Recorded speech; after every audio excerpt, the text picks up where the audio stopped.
she chased after that black woman and tried to smack the phone out of her hand and and then started crying.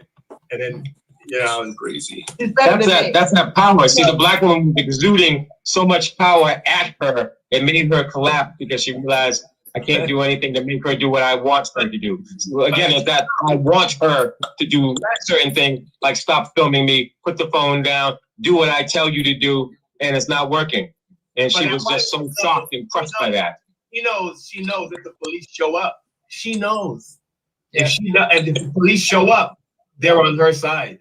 Yep. Yeah. She knows that. Usually. Yeah. Usually. Not all. Thank God there's some cops. I've watched a video where the cops were awesome. If cops show up and a white woman crying? No, there was one that's how they weaponize the tears. That's weaponize the tears.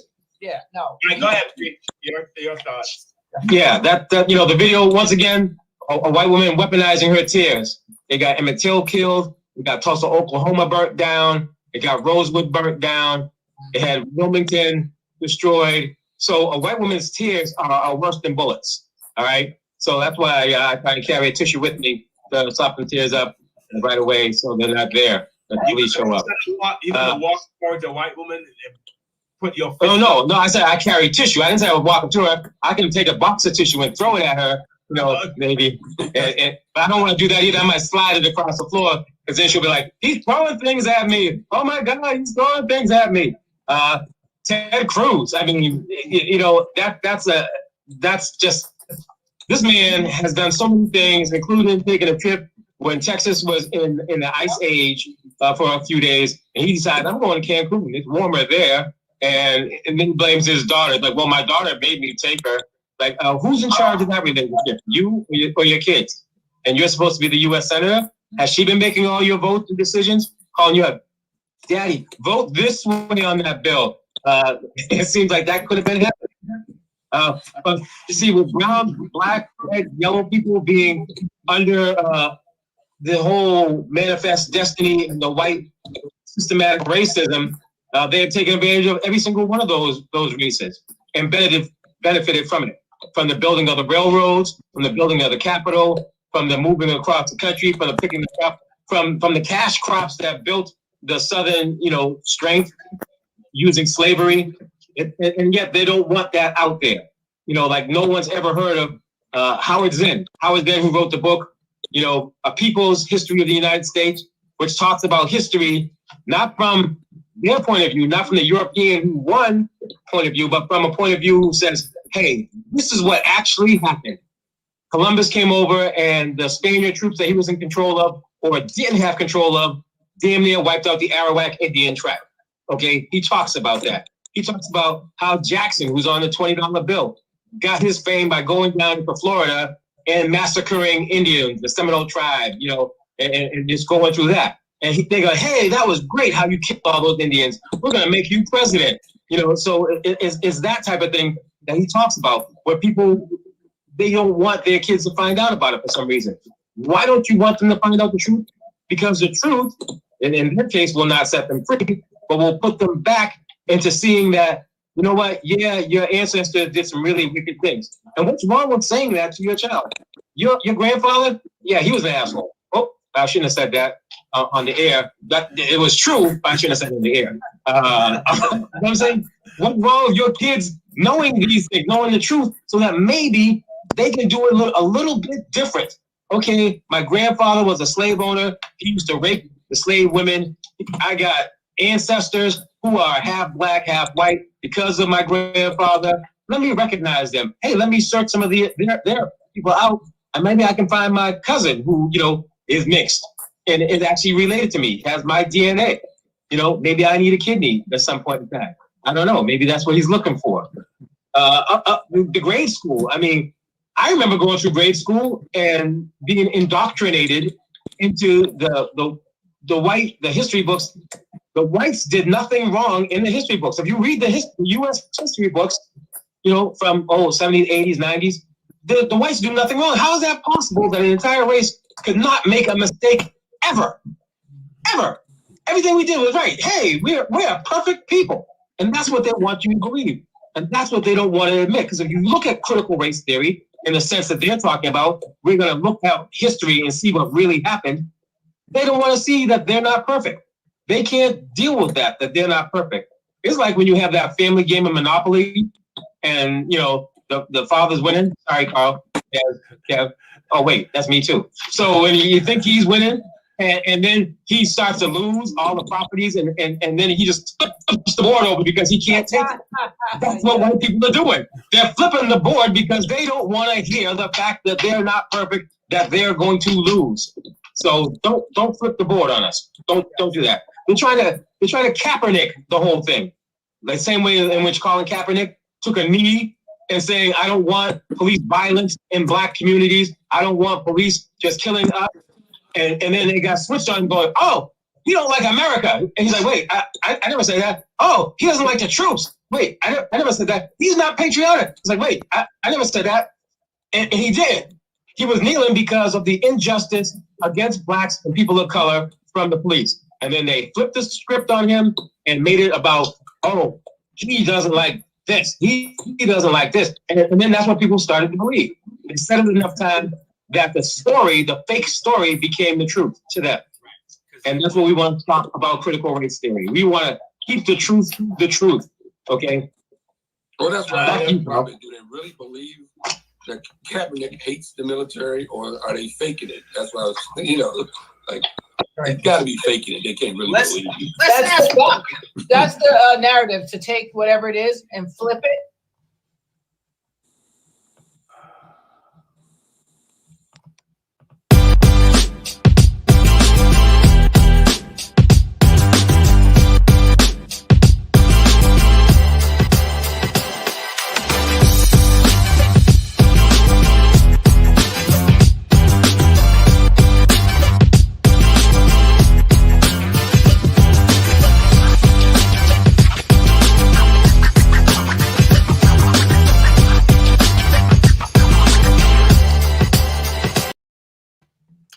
Hi, everyone. Welcome to another 5 Black Comics.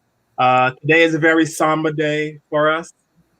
For those of you who haven't heard already, I posted it on my Facebook page, but one of our cast members, one of our group members, one of our loving brothers, Gerald Bennett, aka Preach, passed away on Wednesday. Passed away of a heart attack. We are very, very, very sad. That's to say the least. And we're comics, so obviously we're gonna have some fun today, and also we're gonna probably shed some tears because we are human. You know, comics, we're not robots. But we miss Gerald very, very, very much. Gerald and I have been friends since 1986. Since 1986, when I walked into Stitches Comedy Club and did my first ever stand-up set at Stitches at the open mic. And Gerald was the only comic that came up to me and said, you got something, you got to keep going. I didn't see it, but apparently he saw it. And from there, we became very, very close friends. Then there was a time when I remember the second time on stage, I bombed horribly at the Comedy Connection in Boston. Bombed so bad, somebody in the audience told me, go back to Barbados because you suck. And Gerald came up to me and I said, I'm never, ever going back on stage ever again because I had a horrible set. And Gerald said, no, you can't quit. This is all part of it. And even though I wanted to, he would not allow me to quit. And we just became very close, and we just became very good friends. I can't think of one time we never even had Gerald and I in 30 plus years never had an argument. We never fell out as friends. We never had there was never a time where I was mad at him or he was mad at me. Never. And I'm not just saying that because he's not here. I'm saying that because it's the truth. We maintained a friendship like you wouldn't believe. I'm not anti-religious, but I'm not very religious, but I'm not sure why he's not here with us. I don't know who made that decision. I don't know why. he's here, and some people that frankly I don't think should be here are here, but he's gone. Makes no sense to me. But today's show is about remembering Gerald, and AKA Preach. A lot of people know him as Preach, and Tanya, Desi, and Kevin met Gerald, from just being on the show. They never actually got to meet him in person. We were going to get that done this summer sometime. We were all planning to meet up, and but I'm very sad. I was telling Tanya last night, I feel like I'm in a dream. Hopefully when I wake up, Gerald will be here, because when I got the call, Tanya was actually live when I got the call, so we're going to talk about everything today. We're going to talk about, how to stay healthy, because, that was part of, Gerald loved bacon. He always used to tease him about how much he loves bacon. And last week I was at the supermarket and I took a picture of a rack of bacon and I sent it to the group and said to Gerald, "This reminded me of you because he likes bacon so much." And he used to brag about having pounds of bacon in his fridge. And maybe we were funny, and I would say stuff in jest, but there was a part of it that was serious. You got to take care of your health, folks. You got to take care of your health. But I'm gonna hand it over to Tanya. You can, take it from here, and your views on Gerald's passing. Well, of course, I miss him dearly already because I feel like all you guys are like comedy brothers.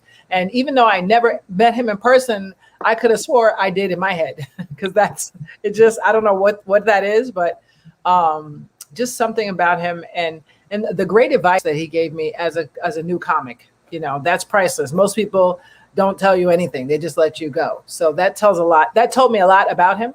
That both of you, I remember you both gave me advice one time and I was like, and I used it. I was like, oh, that's great. So I'm going to miss all that and that smile and that he liked to fact check everything. I love that part. I'm going to really miss that a lot. Like even now I'm like, all right, who's doing what here? Who's double checking on what? Because he was that guy and the Black excellence right there. That was him, right? Didn't he Yeah. So I'm going to miss him. And I guess my biggest tribute to him is I'm glad we went on the air today because, a lot of people can go and just grieve alone. But I often think, and I think Gerald would think too, that we have viewers. And those viewers, I'm sure, are thinking like, what? It's like people were calling us, right? You were getting calls too, texting us and saying, hey, is everything all right? So that tells you that our viewers also have feelings too. So we thought it was good to process and, just lay it out because we would have been talking about Black health and health in general for anybody. It doesn't matter what color you are. In general, we would have been talking about health anyway. So we said, why not keep going? Because Gerald would not be like, oh, just stop for me. He would have been like, really? So you're going to, in my name, you're going to stop things and stop progression? No, you can't do that. So I'm glad we're still going. And I'm going to miss him. Yeah, already. Kevin, any?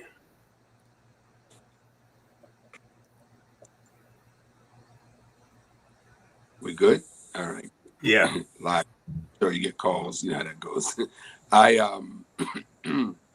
was thinking the same thing you thought, Carl. I kept thinking for like 24 hours, man, I was gonna wake up. It's just a horrible dream, and I was gonna be pissed that I even had a dream like that. But I just couldn't believe it, man. I think the hardest thing for us, as a group, is every Tuesday. We have these pre-show meetings. For people that watch the show that don't know that, we do research. We have a pre-show meeting where we come up with our shows, our concepts, and ideas for future shows. And so we have intimate time with each other, away from the actual live show. But we interact with each other. We're always eating our dinner during these meetings, and we're joking around, and we're learning each other's real personalities and stuff because a lot of us haven't met, in person. I think this Tuesday coming up, our show meeting is going to really hit hard, because those Tuesdays are special. And when the Zoom we get around on our Zoom call, whatever, and everybody pops up on the screen, you know, on Tuesday nights at 9 p.m. And when Gerald doesn't pop up this Tuesday, I think it's gonna really hit us because we are so used to seeing him every Tuesday pop up on the screen. Yeah. We usually all got something going on in our hands that we're eating, and we joke around and we tell personal stories, and we get the business done about, you know, upcoming show, you know. So, you know, this Tuesday's gonna be hard for us, you know. So I've never met Gerald in person, as you said, Preach. Carl. I never met him personally. We were supposed to meet. COVID kind of threw a monkey wrench in us getting together and meeting in person, you know. And that hurts, man. That hurts that I'm never going to be able to meet this brother in person, you know, and shake his hand and give him a hug and everything. And that's going to bother me for a long time. And he's a very good dude, man. And smart, intelligent, and funny. Even in our shows, in our meetings, we have some of the most serious topics. We talk about police brutality and racism, and we're all African Americans. We're all Black, put it that way, and it hurts us to our core to have these discussions every week. I mean, we have to fight off our depression over this because we deal with a lot of serious topics. We had to talk about Black people being killed and lynched and so forth, and all the bad things that happen to us as, you know, Black people in America. And Preach was the one, mostly out of all of us, who find humor in it. You know, he always made us laugh during the meetings. He'll make us laugh, and then during the live shows, he would make us laugh. You know, so that was his gift, man, of just bringing some humor to the serious situation. You know, and not being as radical as maybe I am, you know, and he always made that humor thing, man. So, this is bad, man. I can't even pretend like it's not bad, you know. And I want to send my condolences to his family, because I know as much as I'm hurting, and I never even met the guy, I can imagine what Carl and his is going through, and his family's going through, because they knew him. Carl's known him for 30 years, so his pain must magnify my pain 1,000 times. So my condolences to you, Carl, for losing your friend. Yes. And thanks for Carl for having me to be a part of this family of the five Black comics, because I got a chance to you know, meet Preach.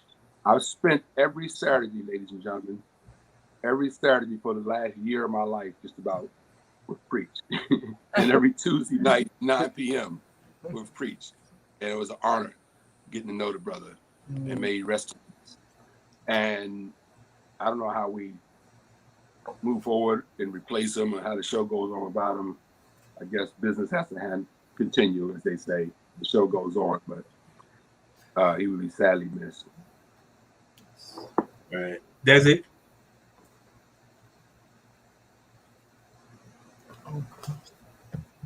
You muted, Des.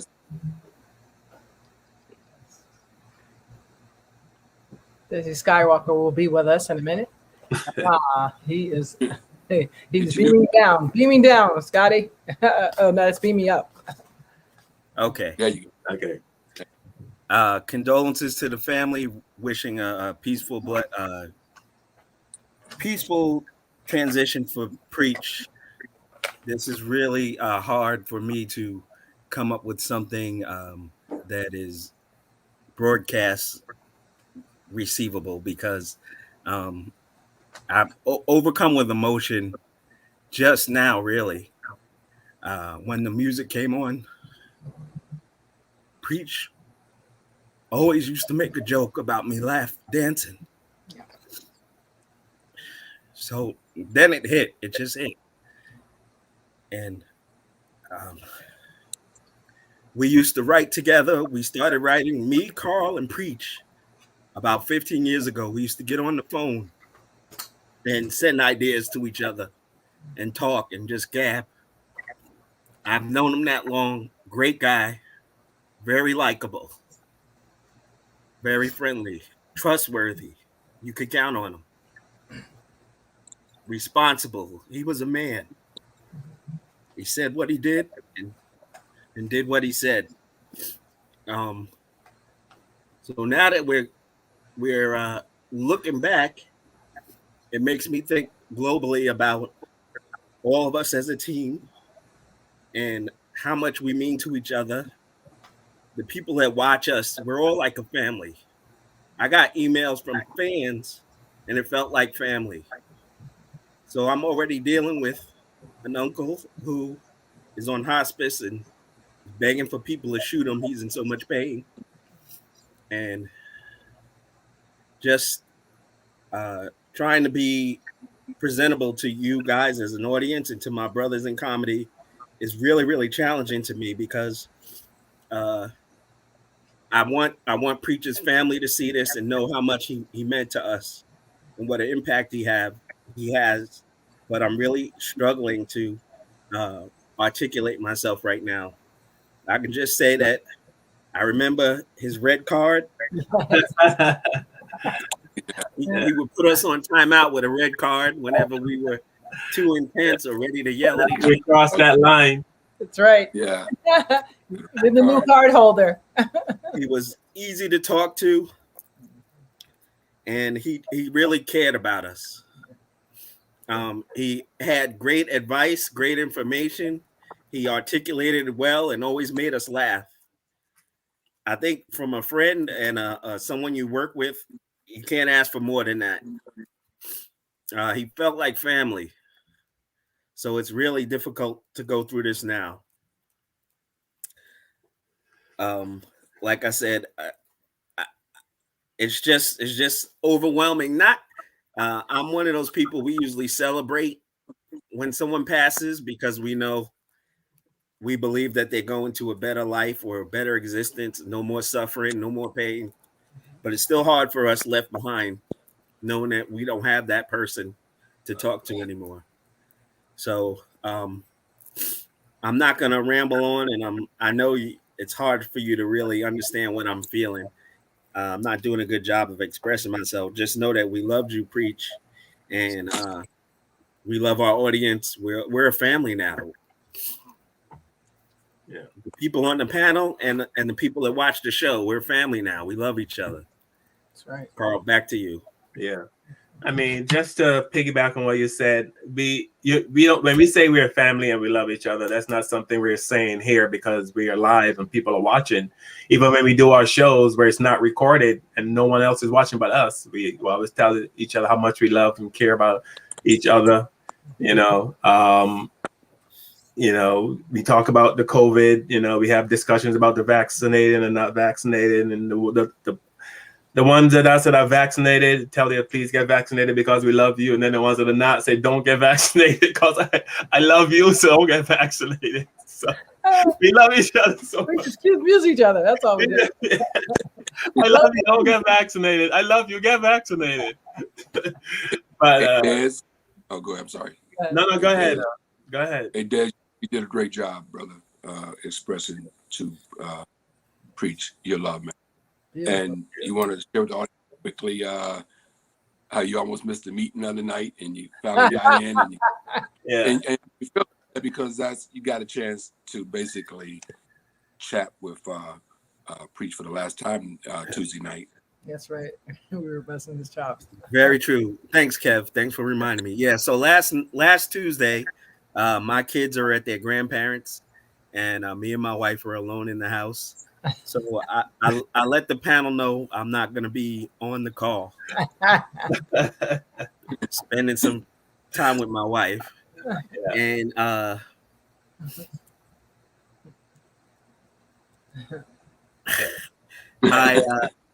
went on Facebook to post something a little late at night.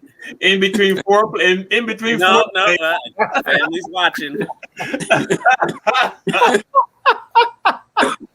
My mother was watching. Hi, Mima. Excuse me, honey. Let me get composed. I'll be right back. My wife's watching too. So. Okay. Hello. So I went on Facebook to post something, a joke or something, and the guys got on and started giving me a hard time about posting on Facebook and not being in the meeting.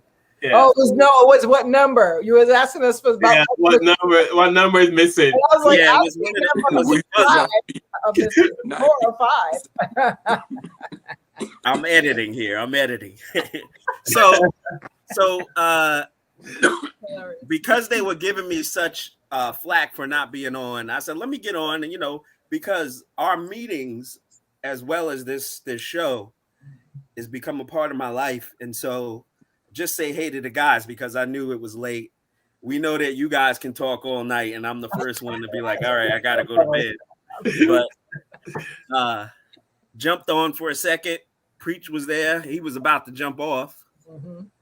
Said, I love you, Preach. So that shows you the people that you have in your life. Make sure they know how you feel about them. Yes. Yeah, man. Yes. Yeah. And I love that. You never know. Yes. When you finish, I'll wait. So And anyway, our meetings go pretty long on Tuesday. Actually, I was sick on. Remember, guys? Yeah. And I got off early because Yeah. I wasn't feeling Tuesday night, and I got off early so I can get some sleep, man. And then Tanya and I talked for like another hour. I don't even know. Yeah. Oh, After you guys left. How long did Preach stay on with you guys? He was there to go. He was, I literally had him about 3 to 5 minutes. When I got on, he was about to get off. yes. We were saying our highs and buys. I love you and whatever. Right. See you. What's the topic for next week's show? All right. Because he had to go. I forgot. Yeah, he had to go. Preach was always on point. He always knew what we were talking about. He keeps the schedule for the team. Yeah, that's our schedule. He knows what we're talking about, when we're supposed to talk about it. Even when we forget, he's like our soundboard. He kind of gives us our rhythm. Like we Yes. as individuals, as a team, we might go on an emotional place. We might want to argue a point, and Preach is the one who kind of brings us back together and makes a joke. So we're gonna miss that. Our glue is me missing him.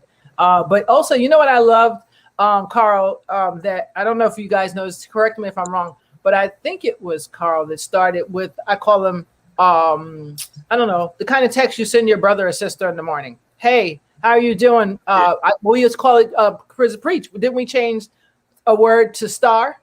Yeah. Meaning great, fabulous, whatever. Okay, so was that Priest that started that, or was that you? Star? Yeah, Star was you? Yeah, Star with me because instead of saying what's up the N-word, right, I was saying in the Caribbean, we always say Star, what up, Star, or what King. We call each other King or Star. So I'm like, why not replace the N-word with one of those words? Right. Show some respect. But that was brilliant, and also the fact that I think it was you. One of y'all started the morning text. What's up? How's it? I think it was you when George Floyd stuff was going on. And there was the WhatsApp, yeah, and you were sending these morning group chat texts. I hope you guys have a beautiful day. So then I started sending them like, hey brothers, I hope everybody's good. I hope you have the best day ever, Kings or whatever. I really like that, and I think all of us. I think Preach loved that. I think it really. I know it sounds monotonous, but friends, if you have friends, let them know while they're here, because then when they pass, you don't feel so guilty because I just sent them a text saying, "Hey, I was thinking about you today. Have a blessed day." That's it. Simple. Right. Simple. So simple. So I'm thankful to you or whoever started that in the group. Thank you, because that's why I send them to you. Even though you might think I'm corny, but if you get one, you'd be like, "Oh God, if this girl don't stop sending these darn texts, I'm gonna be sick of her." But it's because I really genuinely think of you guys as like my comedy brothers for life, and it just makes my day. It does. These meetings, the groups, everything makes my day. I can't even explain to you, but I mean, I'm a huge believer in telling people that you love them. Huge. I have met people in my life who say, well, I don't know how to say it. I don't know. My mom or my dad never said it to me. And you know what I mean? I just don't, I'm not even trying to hear that. You know what I mean? Because those same people would have no issues screaming, I hate you. I hate you. I can't stand you. But you can't say I love you. You know, why is that so hard? You know what I mean? I guess there's a reason for it, but I'm a huge proponent of telling people that you love them. People say, well, I show you. I don't know. Tell them. Yep. Tell them that you love them. Look them in the eye and tell them that if you really love a person, you will look them in the eye and say you love them easily. You know what I mean? Easily. Because when they're gone, they're gone.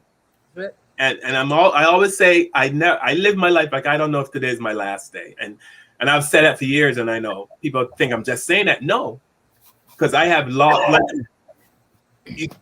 I mean, when I heard that Preach was gone, you know what I mean? The only solace I had in that was that he knew that I loved him because I told him. You know what I mean? I didn't show him. I didn't write him a note. You know what I mean? Tanya, you and I, you and Preach had a little group together. Every Friday. Yep. Yeah, Fridays we used to meet to write. And I've sent messages. What's up, my loved ones? You know what I mean? Because if I love you, you're gonna know it. You're gonna know that love. I'm not gonna, pretend or write a note. No. So if anybody's watching and you're the kind of person who you're so shy, you don't know how to say, remember that person that you love that you haven't told you love, and they're gone. They're gone. That's it. There's no second chance to say I love you. There's absolutely no second chance to say I love you. So if you need some kind of therapy or you need to find a way to let those words come out of your mouth. You know what I mean? Yeah. And just to add on that too, make sure that you love yourself, because no matter how you view yourself, you can always reinvent yourself. You can be whoever you want to be. If you want to be a comedian and that's your dream, start doing the open mic, start writing. If you want, whatever you want to do. And because life is short, you gotta do what you always wanted to do. You never know. This happened to me. I had a cousin who died in Desert Storm. He was 22 years old. And I'm sitting at the funeral going, wow, he didn't get a chance to do anything. He had went to war and came back and died from Desert Storm. And from that moment on, I decided whatever I think I should do, I got support from my family, my mom and my dad. Whatever I wanted to do, try it. If it doesn't work out, you can always do something else. So I want you guys to know that too. Try whatever you think you need to do. Don't hold back. Life is short. Yes. Except having that extra piece of pizza like I just did. Yeah. And I mean, and also something we want to touch on today is to talk about health. Yes. We really got to talk about health. I mean, we mentioned it earlier. Preach love bacon.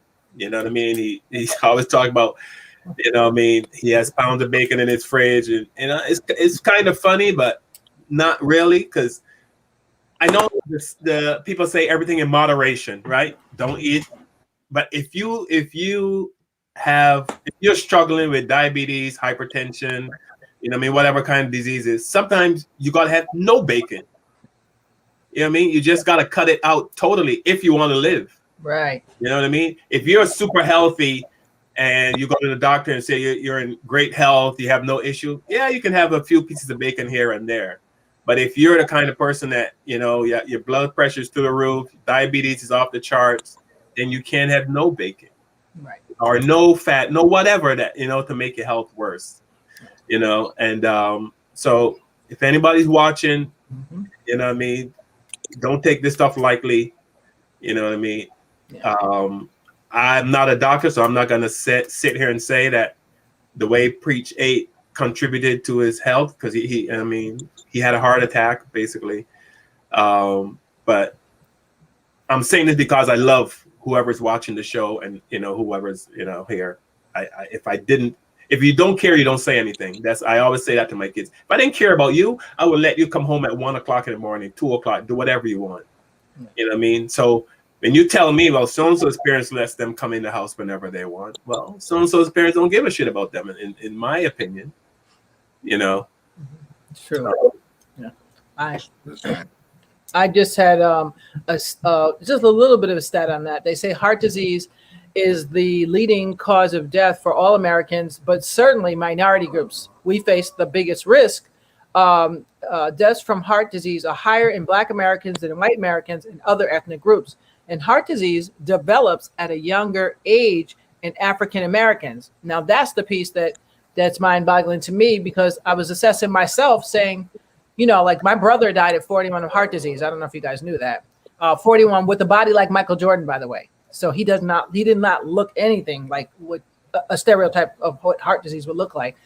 So we were all super shocked because he played golf. He did this, he did whatever he could do to be fitness active, but his arteries were clogged 90% for my brother. So that's how I got into researching about the heart and what I need to do. Cause I'm already, as they say, in a group, you know, that runs in my family, then they say I have a higher chance than everybody else. So far, I'm great because I made a point early not to eat Louisiana type food, not to eat too much fried chicken and whatever else I had, or oils, vegetable oils. I made choices. And now, you know, since I heard about Dr. Sebi, that's been years now. But since then, for the last 12 years, I've been in detoxes, you know, the Great Black Detox. You guys check it out. It's a free app you can get. They are awesome. They tell us why it's important to detox your body at least once a year and why. So you may have to go 7 days with just herbs and no food. That's true. Or intermittent, where you have one meal a day. But those things are things that will prolong your life. Some people say, well, I can do all that and get hit by a bus. That is true. I mean, we know that's true. So I know people that were fully healthy, ate vegan, and then they ate something and they died because they choked. So that's possible. But if you can help have a quality life, right, then why wouldn't you? And then I was telling my kids today, I said, I don't want you to see me in a wheelchair, my legs amputated, because diabetes runs in my family. Thank God so far, knock on wood, I don't have none of them problems. I don't got the high blood pressure, none of that stuff. I'm blessed so far, but that's because I shut my mouth. And I'll keep it real with you. You know, if I don't shut my mouth, I'm going to end up like everybody else in my birth family. And I don't want to do that, because what is the point of all this beautiful life if you can't enjoy it? If I can't go walk to the car, it's great. I mean, I know it's still a quality life if you have to be wheeled to the car. I'm not saying that. I'm saying for me, I need to be able to get up and go climb in the mountains and, you know, go canoeing, whatever I feel like doing. Sorry, there's someone's dog. Sorry about that. But anyway, it's very important for your children, more important than anything. For your children, not keeping a legacy is not just about the financials. It's also about the mental. And if they see you riding the bike and doing this and doing that and eating, you know, say, I'm not going to eat all that sugar now because my teeth, cavities, I'm going to eat a lot of cavities. Then they'll probably, like my 32-year-old, she still haven't had a cavity at 32 years old. Why? I didn't allow sugar or all that stuff in my house when she was younger. She wasn't allowed to even see TV till she was 5. They were like, well, what's the point then? I was like, I know, she doesn't even like it now. So we have to set those examples, because we already know as a people that we die quicker of all this other stuff that's going on. So with that being said, we have to do better generationally. We have to set better examples, food patterns. You don't have to have vegetable oil. I hate to tell you, it's not going to do nothing but clog your arteries. Butters, they clog your arteries. That's just a fact. You can go take some. How about this? Take your bacon, put it in the pan, or take your butter, put it in the pan and leave it overnight and watch it turn white. After you done fried something, what happens? It turns white, right? What do you think happens to that white after a while? It gets into plaque, and then you got a whole nother level of problems. I studied about this for one reason. I'm not a doctor. Nobody here is a doctor. I'm telling you, once my brother died of heart disease, I needed to know whatever I could humanly possible find out about it. So there's certain foods that we eat that contribute to that. You're not born with clogged veins, usually, not always. I'm just saying, you're not usually born with them. You build to those by eating things that get stuck in the arteries or whatever. So that all I'm saying is, you know, eat to live, and you can enjoy food. You can have, you know, whatever great days sometimes, but we got to start changing the narrative. Look at all the people we have dying of COVID. Why they say allegedly because of obesity. What else? Hypertension. High blood pressure, right? High blood pressure is a big one in the Black community. Why? All that salty foods, you know what I'm saying? Oh, and the better one that you don't know about, you're probably not thinking about, all those foods in a bag. Anything in a bag, those frozen meals, sodium, like you would not believe. Look on the back of them. Those frozen meals that you're giving your kids, good luck. That's all I can tell you, good luck. Because you want your kids to do better than you did. I want my kids to do better than me. And I was on the track team. I was on the basketball team. I was on the volleyball team. I was doing it in high school. But I want my grandson. He's gonna be way better than me. He's gonna be getting trophies every week. So that's all. Do better as a people, and that's in honor of my homeboy Gerald. That's what I want. Anytime someone passes, I want to. What can I do even better than I did before? Live better. What people? I'm sure they know, but the people that make this junk food, this food that's killing us, they have scientists studying and doing experiments to find out what appeals to our taste buds. You know what I mean? So they spend millions of dollars to figure out what tastes good to the human, and then they just make something to taste like. They don't care if it's killing us. Nope. All they know is going to get people hooked on it, and we're going to make more money. Yep. And they use psychologists to advertise to you. Yeah. What can I tell her to make her want these nasty, no nutrient thing? That's the worst part. Yeah. Also, too, I want everybody to know part of my motivation for doing the show is I saw there was a problem. The problem is racism, white supremacy. And we get on every week and try to come up with solutions to this problem. And part of the reason why is we realize that even though we seem to be okay, we crack jokes, the weight that we are under is taking an unknown toll on us. So we all know Preach seemed to be pretty healthy. He looked really good, wasn't overweight, and I don't think he was a smoker or anything. But the weight of racism, having to worry and stress about what you need to do to be alive, what you need to do to be successful, what you need to do to raise your kids so that they don't have to deal with this. That takes a toll on you too. And part of the reason why we're all here is to try to look at funny ways or just come up with ideas on how to solve things. So yes, we still don't know exactly. We know it was a heart attack for Preach, but what was the toll of racism on his stress and making him not be here right now? It's funny. Go ahead. Go ahead, Des. I'm sorry, bro. Go ahead, finish it. No, I was just saying that's something that I'm conscious of because I know that everywhere I go, everything I do, I have to think defensive. If this guy comes at me, luckily I have martial arts, I have a concealed carry, and I have a sharp wit that I'm able to diffuse most situations. But when it really comes down to it, I got to be ready all the time. There's no time off. And that's why we don't really take time off from this show, because we're not going to ever get a break until we solve this problem. Go ahead, Kevin. Remember a few weeks ago, guys, I think about a month ago, I was performing up north and I was performing up in Massachusetts area and up in Maine. And I got back and said, Preach. I go, man, how do you live up this way, man? I've just seen so much freaking racism. And I joked around, so I was having black people withdrawals because up in Maine, I ain't seen any black people but me. But I was like, man, how do you live up here in this environment, dude? Because it's just me being up in that neck of the woods just for 72 hours drove me nuts. What you're saying, Preach, about the racism that we deal with, and then when you live in areas like Boston, who on record is one of the most racist places in the world, and he lived in Boston, and Boston has a reputation for being really racist, and it is. Let's not cut no corners. We never do that on this show. So no offense to anybody who lives in Boston, but it's a very racist place, So, and I joke with Preach about living there. I said, man, how do you deal with this on a daily basis, man? Because it drove me crazy just being up in the neck of the woods.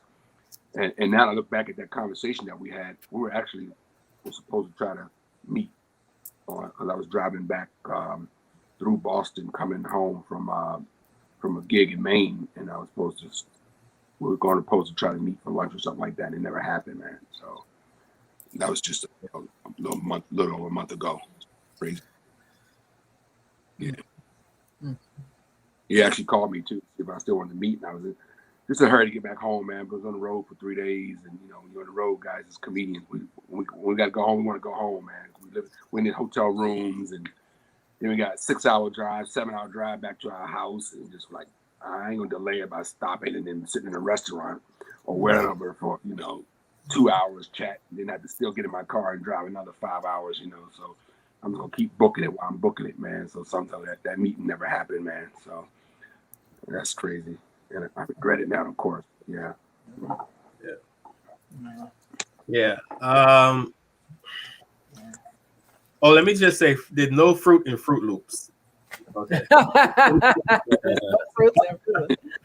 fruit. No apples and Apple Jacks. No apples. Snap and crackle will only pop your belly. Yeah. No apples and Apple Jacks either. We just gotta start. I know it's hard. Because I don't eat a lot of junk food, but I do eat a lot of candy, but not like daily. But I have lollipops in my house that once in a while I'll grab one, and that's my only. But I go to the doctor, my sugar level is always at the right. You know what I mean? My diabetes, I don't have issues with diabetes, so that's my only vice that I have. Carl, there's nobody walking around heaven and they're going, how you get here? I ate a lollipop. Yeah. Nobody in heaven got that story, bro. Yeah. Man, I think it's lollipop, and I just dropped Yeah. Bro. So Tanya's been telling us about this group, the Great Black, not the. Well, it is the, but the website. Okay, the website, the Great Black Detox. Mm-hmm. And, yes. So get on that, because didn't they try to market, or did they market certain cigarettes to black people, like menthols and Virginia? Remember Virginia Slim? Cool. Yes. Black people. Newports. And But the thing is, that the nicotine interest is tobacco. Well, they marketed. They didn't have no shame to their game. They tried to get everybody hooked, and they did with marketing. Look at the Marlboro Man on the horse. Isn't it cool? Everybody's like, "Oh, I want to be like him." I was like, "Oh, you're gonna have carcinogens in your lungs." But everybody wanted to smoke. It was the thing. It was the thing to do. So with the cowboy hat, the original Marlboro Man. yes, did he? Yeah. Oh, wow. See, now I'd like that commercial to come out. It's like, "Hi, you remember me? I don't look so good anymore." In the great, no. But we talk diet all the time on this show, and we talk diet in our meetings when we're eating out foods, and we talk diet. We did a whole show on Dr. Sebi. I mean, we all know what we're supposed to do. We know we're supposed to eat healthy, and we all make attempts at it. I'm sure. And I don't think people do know, Kevin, anymore. Huh? I think people are so with the pandemic and everything. People have gotten, because even myself, I would consider myself, compared to everybody else, I'm on point. But I know I'm compared to my super macro vegan friends. They're like, "Girl, you need to get that 5% up." All right. So it depends on who you ask. But compared to the rest of America, I'm stellar. But then compared to my friends who are like my doctor, who's an herbalist and an MD, then he'd be like, you're supposed to have structured water, or like, is your makeup organic, which it happens to be now. Thank you very much, Dr. Amsu. My makeup is organic. I don't want nothing in it. The hair chemicals in your hair, those are things you think about, but the food is first. The food is everything. And here's the thing, parents. I hear people say, "Well, it's expensive to be a vegetarian or not." Even if you don't want to be a vegetarian, forget that part. That's too heavy right now. But even if you just say, "I need to eat at least," if you have kids, they should be eating. If you're going to feed them meat, it should be organic. And I'll tell you why. You don't even have to listen to me. Go get some meat random in the store randomly. Take it to find out. Go Google what lab does the testing. Take it to lab. Have it tested. I already did it, so I know what the numbers are going to come back. And I'll tell you this: all your problems are probably linked to not only that, but the pesticides. The bagged food has other additives in it. So I used to work this is the thing. I used to work as a cashier for 7 years in a store. I won't say which one because I don't know if I can. In a known store, okay? And I'm telling you, when I tell you, I probably dealt with, I want to guess about 200 people a day at least. I want to say at least that, or something like that. But the point is, I saw people's carts, and I hate to tell you this, out of about 200, let's say, I'm making this up, but about 200, let's say 200, I probably saw maybe 8 carts, people with kids, 8 carts that had actual nutrients in their basket. I mean, they're big baskets. I'm talking, they're spending like $1,000. And one day I saw a lady with two carts, and she had little kids, 4 years old, 2 years old, Pebbles, Fruity Flakes, peanut butters, all the breads, all the things that I can tell you what they could cause just by doing my own research. You don't even have to be a rocket science, or you don't have to be a scientist. You don't even have to be a doctor. You just got to go and know how to search for ingredients that's in there. I'm telling you, because our kids are going out of whack right now. They are gaining weight, an excessive amount of weight, because of a lot of the soy products and a lot of stuff. Even when you're vegan, if you're eating a lot of soy, you can expect some extra ones. Okay, I'm just saying. You can expect some little thickums. You know what I'm saying? You can expect that. And inflammation in the body is what we have to really keep our eye on as a community. And just, if you have kids, I worry about the kids. That's what I'm worried about right now. Because adults, they're gonna be like, well, I want to eat what I want to eat. You know, all of our friends have said it. Well, I don't care. Even my dad used to say, well, I love this pork chop or whatever it is he liked to eat. He died at 75 of a triple heart attack. But guess what? He told me, don't feel sorry for me. I'm happy. He never been to the doctor except for when he met my mother. So if you choose to sacrifice, if you choose to say, I'm going to eat what I want, who cares? That's fine for you. But if you have kids, you owe them, in my opinion, as a parent, decent start of health. Now, they can go and change it if they want to, but you owe them the basics of how to eat to live, and not to eat because there's food. You know the difference? You know what I'm saying? Plant-based, your foods should be 80% at least. I'm going to be nice because America can't handle the 90%. 80% plant-based food. That's food with seeds. So your watermelon with seeds. You know what I'm saying? Green plant, Swiss chard, things that are real vegetables. That's, if your diet is not mostly that, good luck. That's all I can tell you. I think we need to. Can I wash that down with some Outback steak? I know I got steak lovers out there. Hey, do what you want in moderation, or if there's substitutes for things, like Gerald used to say, come on, you got to have a little fun. He used to say, or something like that. And what did he say? You have to have moderation or something. He told us. It was so hysterical, but I was like, it depends. I think if I had diabetes or I have high blood pressure, there is no moderation. There is none for me. For me, it's over. I think we need to have Gina on one day, Gina Fiore, one of our super watchers, because she's actually gone through a change that basically saved her life. And what I wanted to get us to think about and maybe do a future show in is what causes change. Because what I've been taught is you usually get to where you need to go either out of desperation, where life is so bad that you have to do something, or you're one of those people that are at the top of your game and you just want to keep getting better.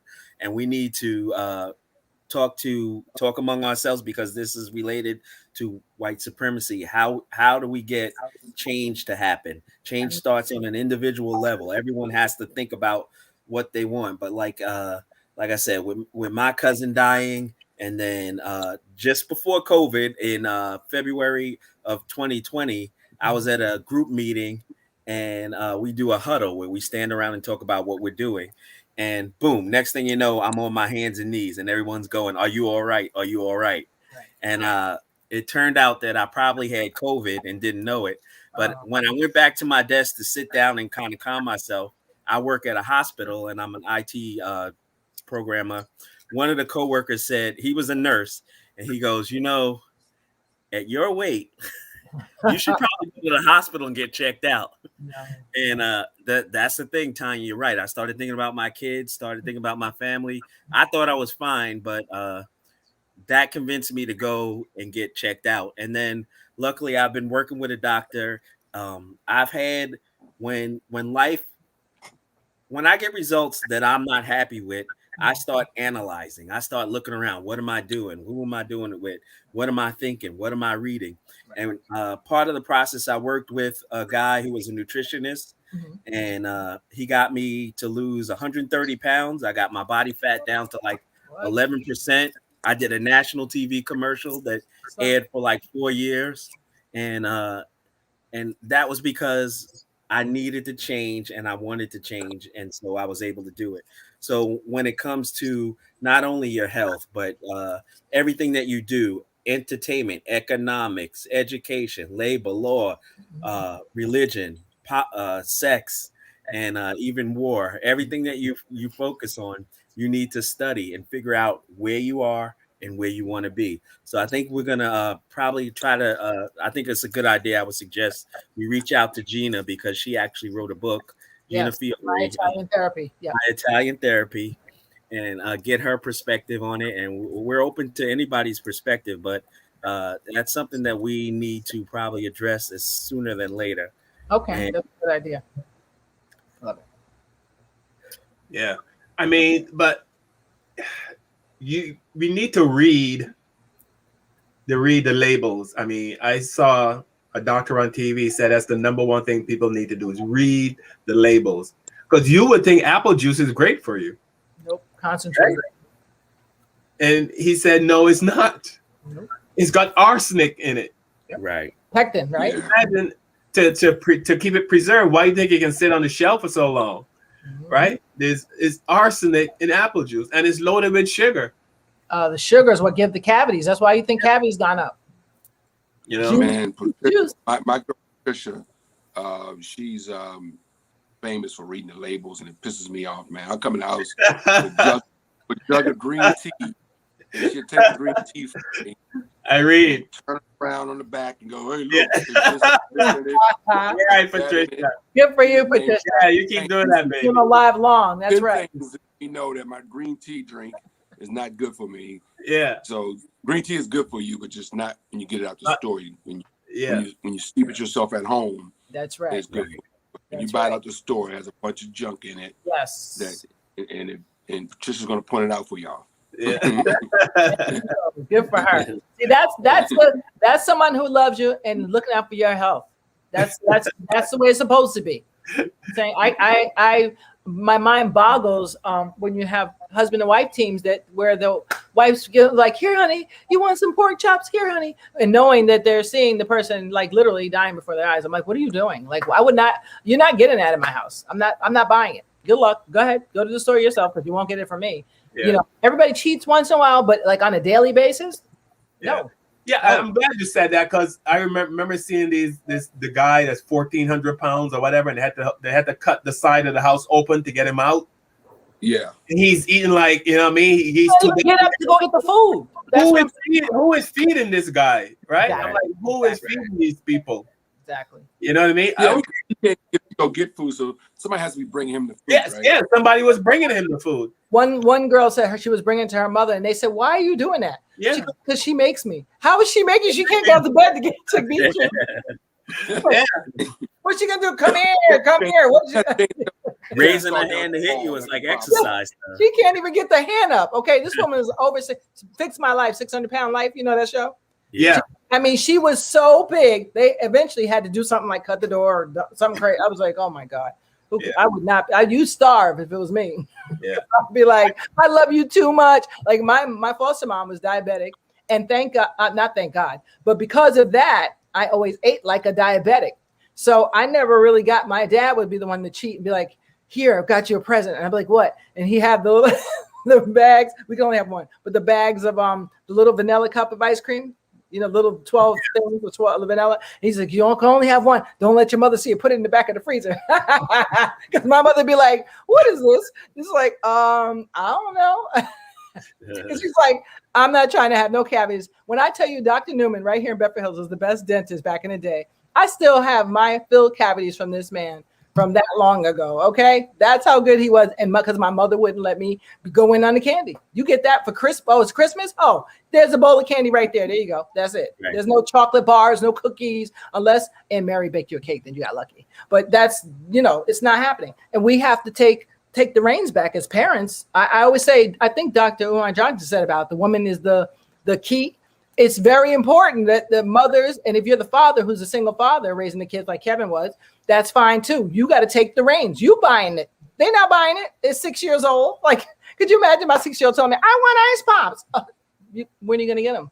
What money you have? None. So I'm not buying you ice pops because that's not healthy for you. So you, in moderation, yes, but you start the basis of the groundwork. So if you start at 2 years old, like I did with my 32-year-old, she's 32 and she still will not eat junk, candy, cookies, cakes. She don't like none of that stuff. Everybody's like, is she normal? I was like, I know. Even I cheat. But she's like, Hey, Tanya, I was poor back then when I was a single parent. So my daughter was raised noodles. Little ramen meal, ramen meals. And you Yeah. make a great point about reading the labels. I was on vacation. I was going to New Hampshire, a nice lake house, and I usually cheat on vacation as far as food. So I got my favorite Little Debbie's oatmeal cream pies. I used to love those things. And I ate maybe 2 of them on the way up, and I broke out with I had a skin reaction, and it was really odd. And then I turned it, looked at the label. They changed what they made it from, and now it had high fructose corn syrup, and it's bad. I'm allergic to that stuff. So I still have scars from I had a bubble that I popped on my hand, and it still has a scar there. And that was just from eating I really had 4 of them, but 4 oatmeal cream pies that I used to eat the whole box. And so read your labels, because it really does. Things could change too. Don't As take Preach would do for you. Yeah, Right. I saw something online the other day where some guy said you need to get back to Soul Train weight. Kevin Samuels. Yeah. He said, watch Soul Train and see how everyone's trim and fit, and you know what I mean. He said we need to get back to Soul Train weight. Yes. Well, I've taken out my rollerblades again. I got the bike. I got the Schwinn, the 1952 Schwinn. That's all fully ready to go. And rollerblading is my new thing. Herman, huh? Yeah, huh? You look like Pee Wee Herman. Sort of. But the rollerblades, I mean, that's another thing. When you have kids, get active with them. I went today. My town supervisor had a great what's it called? Food Truck Friday. Now, while I couldn't eat anything on it because I have a lot of allergies, and I'm on a intermittent fasting thing, so I can't be eating none of the stuff I saw on that truck. So I didn't eat, but it was nice. Did you know the whole field at Bedford Hills Park was filled with families running around playing frisbee and doing this? I said, I have not seen, before the pandemic, you didn't see nobody in their lawn. At least over here, nobody was ever out on their lawn. I think being home so long really made people like, when can we see the sun? I'm going to run and appreciate it. So it's nice to see that, but we got to do that every day on a regular basis. Let's go out to Cindy Park and rollerblade. You know, you could social distance there. You know what I'm saying? Get the bikes out, get them out, get the bikes out. You got to do the activity along with the not plant-based. You don't have to, I'm not saying that. You don't have, you can eat meat if you want to. I choose not to eat pork. I choose not to eat meat. That's just my thing. You know what I'm saying? But you might want to eat organic chicken. You might want to eat fish. I don't know. It's okay. But make sure the exercise goes with whatever you're putting in, and make sure that at least, if nothing else, it's organic if you can, and that it's mostly plant-based. That's what I would do. I think that, you're right, Tanya. I think everything in moderation, though. I think, we only live once on this planet, right? So we have to enjoy the gifts from the Creator, and that sometimes includes a freaking steak. So it didn't include Little Debbie.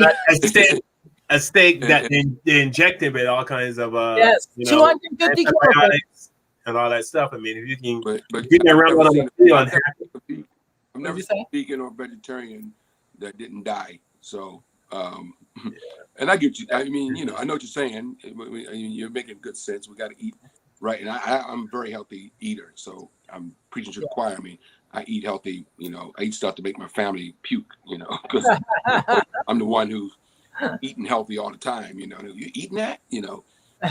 But I have my days or my weeks where I put in my junk food, and it keeps me balanced. Yes. I could eat sea moss and kale for a week straight, but then I'm gonna go to Five Guys and get me a burger, and then I'm gonna wash that down for another 10 days of rabbit food, So and that's just what works for me. Right. Yeah, that works for me. I pretty much. Tanya, I got those berries you recommended too. You got them? Yeah, the seeds. It'll run in the mail. The moringa seeds. They're bitter though. Yeah. But try drinking some water after and watch what happens. Good for you. Did you do it yet? Did you drink water after you had it? Yeah. Why? What? It didn't get sweet. The water wasn't sweet. Yeah, I didn't know. I didn't make the connection though. Yes, because that's why I say, try drinking some. If you hated water, have a moringa seed and then drink water. You'll be like, I love this water. And that's funny you say that because I made my wife drink my water because I go, is there something in this water? It's really sweet. And I It's gave the it to her to drink. I didn't make the connection. Nope, that's what it is. Something I forgot. Look it up, but it's something in the seed that's anything that tastes bitter has a healing property of something else. There's a reason why it's bitter, and anything that's sweet, there's a reason. There's all the logic to it. But look it up. It's interesting. Interesting. Yeah, especially for kids who hate it. People who hate water, like they have moringa powder. I don't like the powder. I like the real seed myself. Right. But if you powder, I was like, I know how to get you to drink some water. So I wouldn't give it all on a daily basis, but it really helped me love water more than I usually do. Put it that way. Yeah. But yeah. Just no more little Desi's. That's all I'm telling you about that. Oh yeah, we're good. Here's enough. Okay, all right. Very happy with my 3. Good. So Gina, connect with Tanya or myself, either one, and we're gonna set up a day. We want to have you on as soon as possible. Yes. So you can tell us about your book and how you did it, and share. I'm sure you can help other people. Yes, you can. With what they're going through. So please get with us and let's set up a day to have you on. Let's get it in the books and have it documented that you're going to be on such and such a day. Yeah, it'll probably be after she's working out the house. So right, yeah. That's all she told me. Yeah, that's the only reason why. But as soon as that gets where she needs to get it going, she'll give us a date. Do we get an invite? Oh no, yes, we do. Of course, yes, of course. We're waiting. I'm just gonna show up at like 2 a.m. and see if she Karens me. Gina, make sure Gina, make sure you just let your neighbors know some black people will be in the neighborhood, so they can let the police department know, so the police can put that out to all the officers that would be 4 black people in this vicinity at such and such a time. So so we be safe. Yes. So there's 3 black men and a black woman with an afro outside my door. Yeah. Yeah. I didn't shape it up too much. Yeah. No. And make sure the neighbors know too that you're gonna have some black people over that weekend. Right? Yeah. We don't want no troubles. Yeah, just tell them we're brown. Yeah. Yeah. Brown and beige people coming to visit me. Yeah. One more visit to the beach and I'll be as black as Carl's shirt. I go from high yellow to cocoa brown. Really? Well, I can get dark too. I can get Nigerian dark. Yeah. Yeah. But I haven't been to the ocean, so killed it for me. Yeah. All right. Go ahead, Kev. I was gonna wrap it up. Dark as I get, I'm the LD Barge of our group. You got That will divide. No, you're crazy. That's it, Kev. That's all you got. I'm bringing light skin. That's all right. That's all right. You're bringing sexy back. Yeah. Yeah. You black people don't know how to act. Oh Yeah. Yeah. Take it to the chorus. All those dances are them because you don't look. You can't look good in bell bottoms if you're fat. No. It doesn't work. I'm picturing that. I'm like, this doesn't look cute. Bell bottoms is not a good look. Yeah. You had to be skinny. You had to be skinny to wear those clothes back in those days. The style of clothes was a style. It was a different time. Yeah. Skinny, it was a different time, man. So. Well, with the pandemic and everything too, I can understand how people. I picked up I want to say at least 15, 20. But because I'm tall, you can't really tell. Like if you knew me, if you go look at my modeling pictures, you'll be like, "Who are you? Who was that woman right now?" So you'll know by that. But if you didn't know me, you'd be like, "Oh, you're not big." And I was like, "Yes, I am. I'm 5'9", but I was at the height of the pandemic, I was at like 204 or something crazy, and now I'm back down to 186. I'm a little bit away. I'm trying to get back to 165. So if that's for me. And I do well. I don't eat 3 meals a day. I don't because it's just not appealing to me anymore. I try to eat what do my body need, and that's all I eat for the whole day. And then if I'm hungry, I'll have like a mango or something. But if it's for me, imagine how many people at home, Americans, they're sitting home after the pandemic. Now we're getting back to work. Things are opening up, and we just sat at home for a while. We were doing things that we normally don't do. I don't normally eat potato chips. Do you know I was buying organic potato chips? They're not good because they're organic. That's a lie I told myself. so I ate things that I know why I gained weight during the pandemic. What's the longest living animal? Turtles. The turtles what live is here. Is it the turtle? Is it? Turtles get about 200. Alligators, all the reptiles live a long time. Oh, what about dinosaurs? I think sharks have the longest longevity on the planet, I believe. Really? Sharks. Oh, well, I love to eat some shark. They say, and it's the salt water. Yes. The salt water is healthy. Yes, Irish sea moss. It's sharks don't get disease. They never sleep. They just swim constantly. Russell Clark said the whale is the longest living animal. Oh, the whale. The whale lives in salt water and seawater too. I mean, yeah, salt water too. So yeah. I'm saying let's figure out what they eat. You know what I mean? Little baby fish. They eat sharks and fish. What is it, Desi? The Greenland shark has the longest known lifespan of all vertebrates, as estimated to be between 300 and 500 years. What? Found in North Atlantic and Arctic oceans, this species can reach an astonishing 21 feet in length and mostly eats fish, but has been spotted hunting seals and ordering McDonald's. Lives. I was like, McDonald's, what is it? See? It sounds like Little Mary. Almost as long as the Queen of England. Yeah. No, Prince Philip. They had to roll him out. I was like, about time. I'm just saying. So why not study the Greenland shark? Yes. Figure out what they're eating. We already know. We know it's a plant. He eats the fish, but it's in the sea, which has, like Kevin said, that moss, and that moss has all the nutrients. And that's that moss, and because sea moss comes from and then it's the seawater, the salt water too. Yes. I was checking out this. We have a salt cave here in New Oh York. wow! And I was out, and they were saying. So I told the lady, I said, "Them are coming to the salt cave." I said, "But I'm gonna be here with other people. What if they got COVID?" And she goes, "It don't matter in the salt cave because disease won't survive in there." You know. Yeah. And Russell, if you're in that salt cave and you're in there with somebody that has COVID, it's not going to affect you. Yeah. That's like the safest environment to be in, is that salt cave. That salt. That's what you ever see people with the salt lamps in there? I got a couple of salt lamps in my house here. Those salt lamps does the same thing. I didn't know that. So, yeah. Salt. Sea salt, made not the white salt you put on your. Right, not the iodine. Right. Or iodine, whatever it's called. Yeah, the sea salt and the pink salt. Himalayan. Yeah, Himalayan pink salt. Yeah. It's good for you. Yeah. And my cousin Russell was actually right. Bowhead whales are the longest living mammals. 300 years? I need to be a whale. Well, no, bowhead whales. Let's see, 150 years. So that's a mammal. So who got 300? So the largest, the land animal. Okay, so that's the sea. What's the largest living? I mean, the longest living land animal on the land. Turtle. Turtle, right? I think it's. How many years? A turtle who doesn't get eaten by a gator.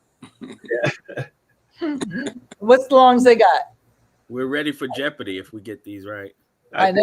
You know, yeah, we can play Jeopardy actually. Let me Google it. All right. Yeah, I would love to know that. Because, I know that a lot of people that live by the water, like in Greece, they live a long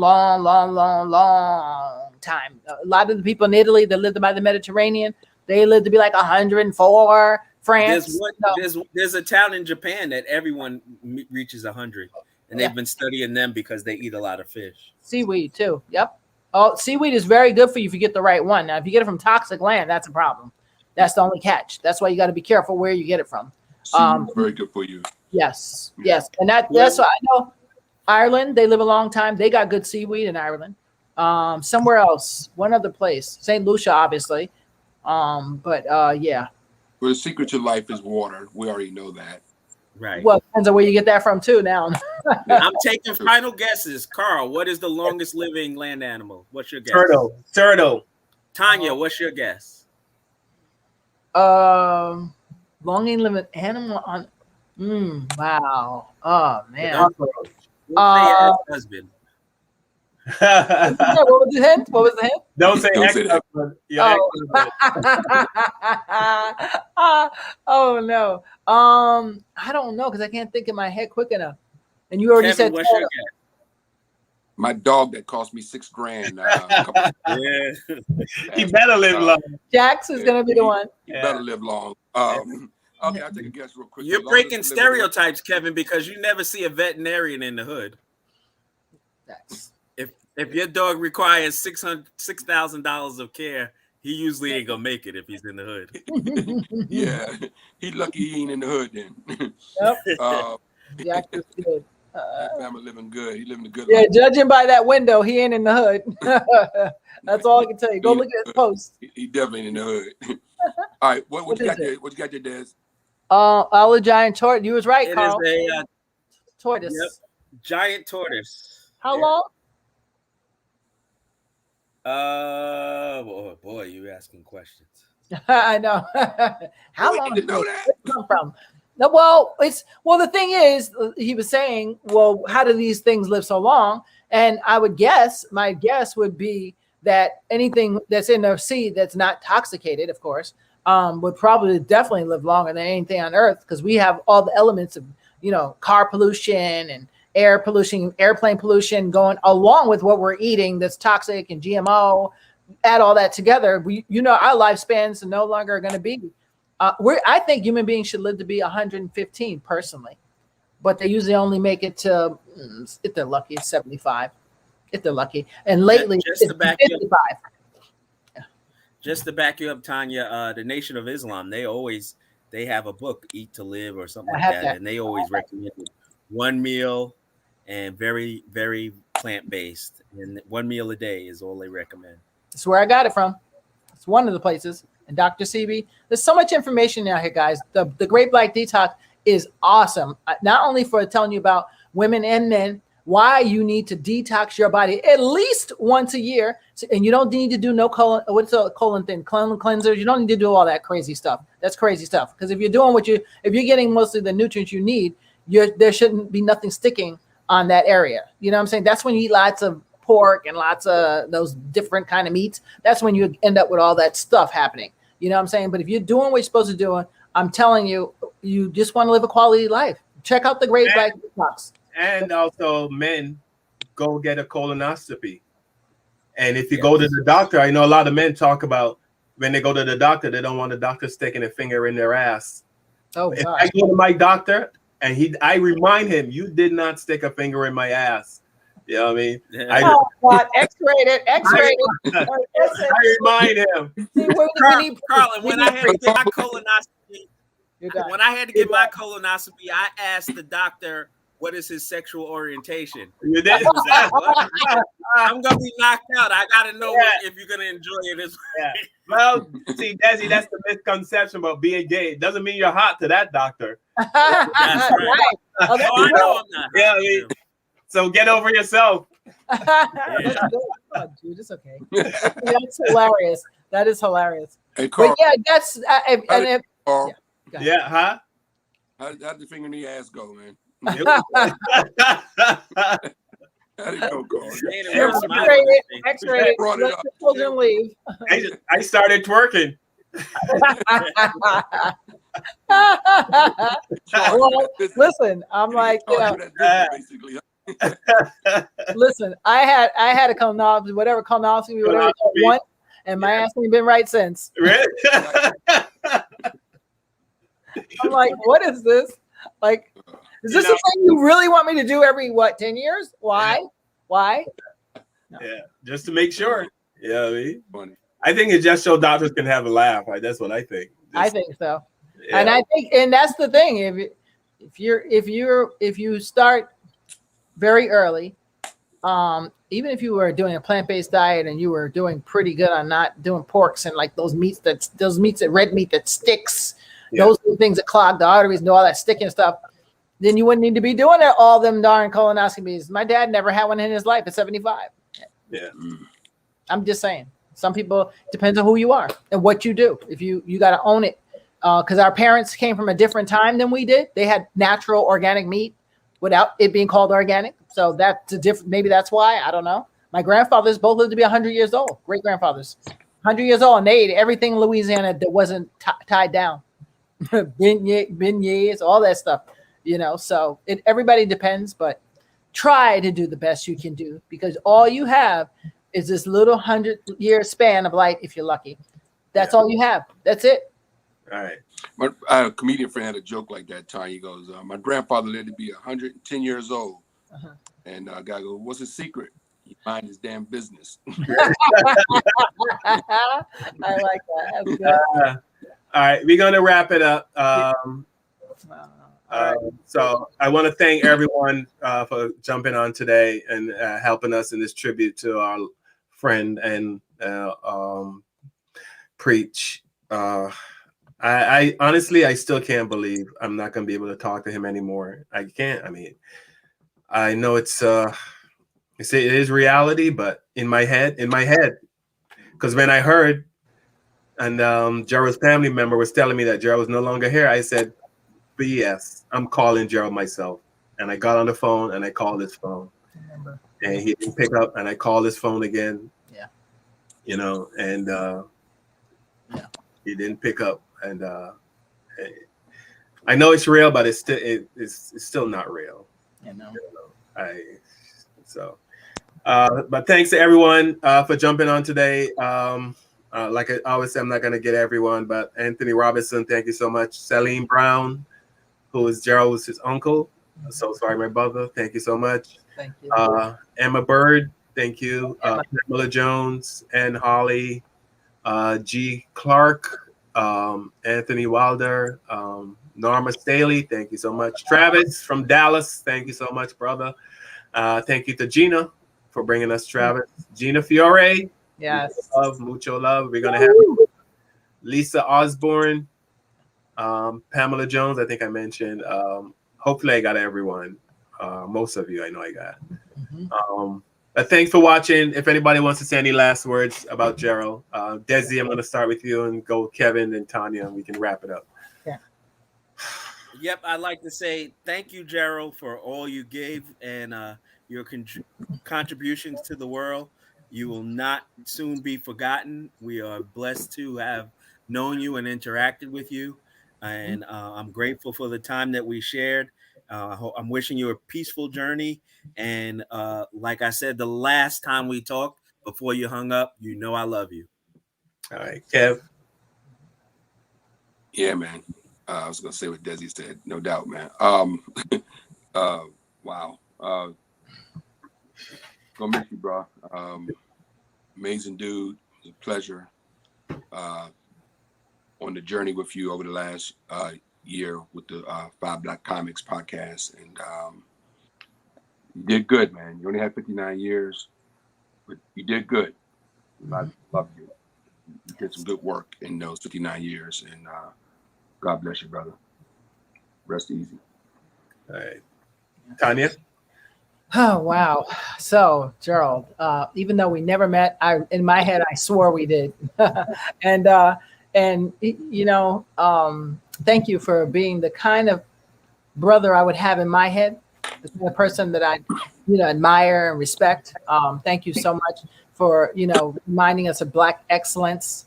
And that was really prevalent with me, that he was very adamant about that. And that just, it's amazing, because sometimes you know something, but you don't, either you fall off or you whatever, you not forget, but you just don't do what you're supposed to do.